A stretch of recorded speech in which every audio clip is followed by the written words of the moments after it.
आपका मेरे इस YouTube चैनल पर। आज जो है हम जगन्नाथ दास रत्नाकर जी द्वारा उद्धव प्रसंग है उसकी व्याख्या करेंगे। मैं एक एक खंड की ही करा रही हूँ जिससे कि आपको समझने में आसानी हो जाए। तो देखिए, प्रेम मद छाके पग परत कहाँ के कहाँ, थाके अंग नैननी शिथिलता सुहाई है। प्रेम मद छाके मतलब यहाँ पर जो है क्या होता है कि जब उद्धव जी मथुरा आए थे, मथुरा से जो है गोकुल के लिए आए थे, ब्रज के लिए आए थे, तो वो जो है गोपियों के मतलब श्री कृष्ण का जी जो है संदेश लेकर आए थे गोपियों के लिए। लेकिन जब वो उन्होंने वहाँ संदेश उन्हें दिया और देने के बाद वो वहाँ रहे और उसके बाद जो है जब वो ब्रज से मथुरा जाने लगे तो कहते हैं कि उस समय उनकी जो मनोदशा है वो प्रेम की अधिकता के कारण बड़ी विचित्र हो जाती है, क्योंकि वहाँ के लोगों ने उन्हें बहुत ही प्रेम दिया।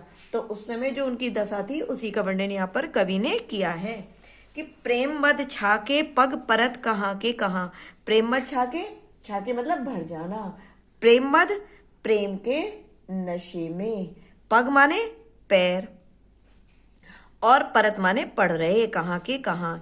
यानी कवि कहते हैं कि जब उद्धव जी ब्रज से मथुरा के लिए चलने लगते हैं तो गोपियों ने, बाबा नंद, माता यशोदा, राधा आदि ने उन्हें जो है भावपूर्ण विदाई दी। तो कह रहे हैं तो उद्धव जी जो है उनके प्रेम मतलब उद्धव जी उनके प्रेम में पूरी तरह डूबे हुए चलने लगते हैं। तो वो प्रेम की अधिकता के कारण कवि कहते हैं कि उनके जो पैर हैं वो कहीं के कहीं पड़ने लगे। थाके अंग नैननी शिथिलता सुहाई, मतलब सुहाई मतलब छा जाना और थाके मतलब थकना।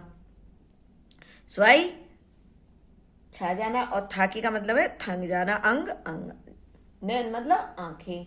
तो वो कह रहे हैं कि उनके यानी उद्धव जी के जो सारे अंग है वो कैसे हो रहे, थके से दिखाई दे रहे हैं और उनके नेत्रों में भी, आंखों में भी शिथिलता सी दिखाई दे रही है।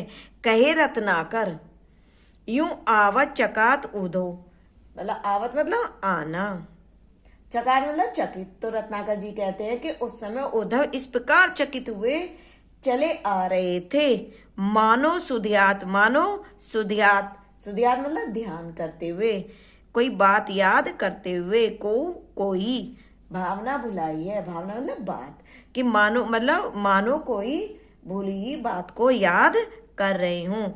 मतलब रत्नाकर जी कहते हैं कि उस समय उद्धव जी इस प्रकार चकित हुए चले आ रहे थे मानो कोई भूली हुई बात को याद कर रहे हूँ।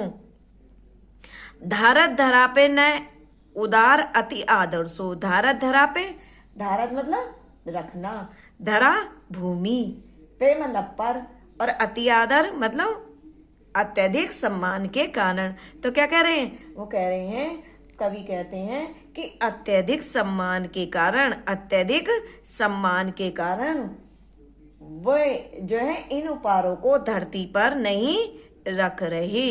सारत बहुलनी जो आस अधिकाई है, सारत बहुलनी, सारत मतलब पोंछना एक तरीके से, और बहुलिनी मतलब होता है कि वो क्या कहते हैं उसे, कुर्ते की बाहें।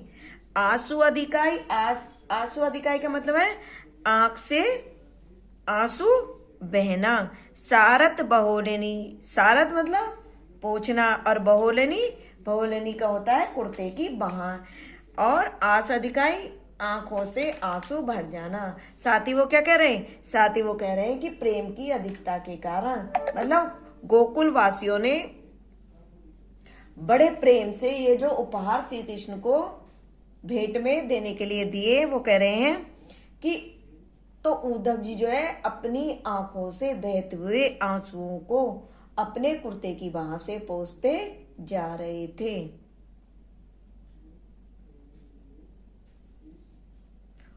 और वो क्या कह रहे हैं, और इसी कारण मतलब वो जो है अत्यधिक सम्मान के कारण वो जो है उन उपहारों को, वे उन उपहारों को धरती पर नहीं रख रहे। और साथ ही वो कह रहे हैं प्रेम की अधिकता के कारण वो जो है अपनी आंखों से बहते हुए आंसुओं को अपने कुर्ते की बाह से पोंछते जा रहे। एक कर राजे नवनीत जसोदा को दियो, नवनीत मतलब मक्खन, ताजा मक्खन, राजे, राजे का मतलब सुशोभित होना। तो वो कह रहे हैं उनके एक हाथ में यशोदा जी द्वारा दिया गया क्या है, मक्खन सुशोभित हो रहा था। और एक कर बंसी वर राधिका पटाई, और एक हाथ और दूसरे हाथ में राधा के द्वारा भेजी गई बंसी सुशोभित हो रही थी। तो भाषा का जो है उन्होंने यहाँ पर ब्रज भाषा का ही प्रयोग किया है। रस रस रस जो है वो श्रृंगार रस है। अलंकार जो है रूपक है, साथ ही साथ अनुप्रास तो है ही, उत्प्रेक्षा अलंकार भी है। छंद वही है मनहरण सवैया। तो अगर मेरी वीडियो पसंद आई हो तो इसे लाइक करिए, शेयर करिए और अधिक से अधिक सब्सक्राइब करिए। धन्यवाद बच्चों।